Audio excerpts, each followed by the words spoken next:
So ikhona i-podcast esishutayo yabo all yes does with Josie yabo. So ayifane befike pha after podcast nemxelela banisipana kwi remix eKini P wayiva wafuna ungena yabo khe kwabekho way nyani wanikela verse fire verse sure fire verse abahlali bayithanda lava ixesha wanixelela usipana album yakhe ufuna iverse net no masiye Grootman lithuba yelo kum wanisendela ingoma wenza ne group on WhatsApp nobe artists zi10 yabo saba kule ngoma sonke sure yabo le ngoma i-concept yayo khange ndivisise ncamba ngiqonda ke OG but ke ngoku wathi kuzawuba kho nomjito engavani naye okay kule ngoma so mina nikwando yabo ndathi kuyo Grootman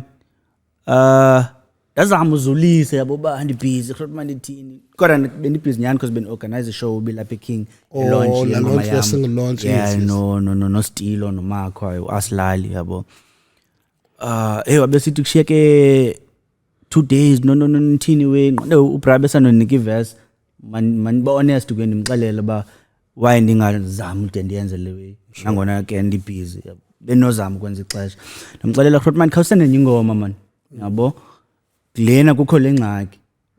but no flash yenze la mina le way uzazirecorda lapho usende vocals naxa kushoot ivideo uzawushoota kuloo ndawo yakho send clips yeah yabo ndiqonda okay ekokuqala le ngoma xa umkhulwane imnike ingoma esolid Kini P remix yabo wanika fire verse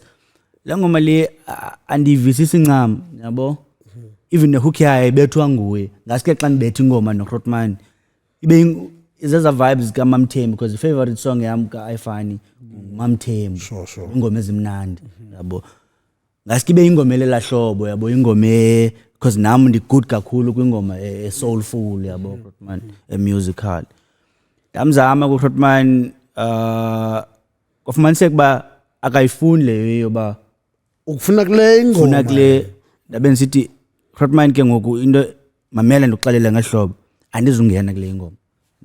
uba awufuni senze enye andingeni ke ku album yakho okay hayi ke Grootman ubhala ku Facebook ba kwathini ndimhloniphi no nami ngela xesha nabe sengicaphukile athethe ku WhatsApp nami ndizama umcacisela yabo but kuyo yonke loo nto ndazama umbonisa uba ndakurespecta Grootman isiXhosa wasithatha wasibeka kwelinye inqanaba ndikhule ndikubukele but kodwa andizuyenza